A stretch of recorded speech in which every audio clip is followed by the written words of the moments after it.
కొడుకో లెక్క ఉంటుంది. ఈయన నాకు కావాలని ఆస్తిలో వాటా కావాలని కోర్టుకు వెళ్తాడు. కానీ ఈలోపు ఆ తాత ఆస్తి పెద్దోళ్ళకి దఖలై వెళ్ళిపోయి ఉంటుంది.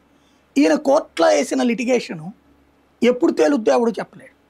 ఇది రెవెన్యూ డిపార్ట్మెంట్ రూల్స్ ప్రకారం అయితే కనుక వారసత్వం కిందన మొదటి భార్య బిడ్డలకే వస్తుంది.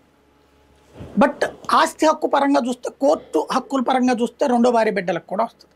ఇది రెవెన్యూ వాళ్ళు పరిష్కరించగలరు, ఇద్దరిని కూర్చోబెట్టి. వాళ్ళు ఎవరు పరిష్కరించారు, వాళ్ళు ఎవరు అడగరు, అది నడిచిపోతుంది. ఇక్కడ లిటిగేషన్ ఎవరు డబ్బులు ఇస్తే అటుకెళ్ళిపోతుంది.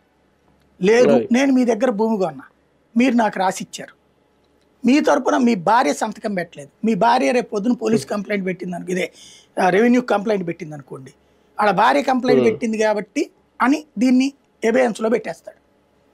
నేను డబ్బులు ఇస్తే వెంటనే అయిపోతుంది, మీరు సెట్ చేస్తే అయిపోతుంది.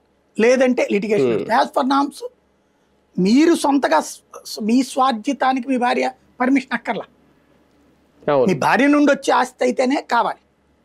ఇవి రెవెన్యూ వాళ్ళకి పక్కాగా తెలుసు ప్రతి రూల్, కానీ అమలు చెయ్యరు. ఎందుకని? సాగతీయాలి, తీస్తే ఆ డబ్బులు వస్తుంటాయి. ఇది ప్రభుత్వానికి తెలుసు. జగను ఏం చేయలేడు, బాబు ఏం చేయలేడు. జగన్ ఏం చేశాడు? కేంద్ర ప్రభుత్వానికి సంబంధించినటువంటి ఆ సిస్టమ్ ఏదైతే ల్యాండ్ రీసర్వే సెటిల్మెంట్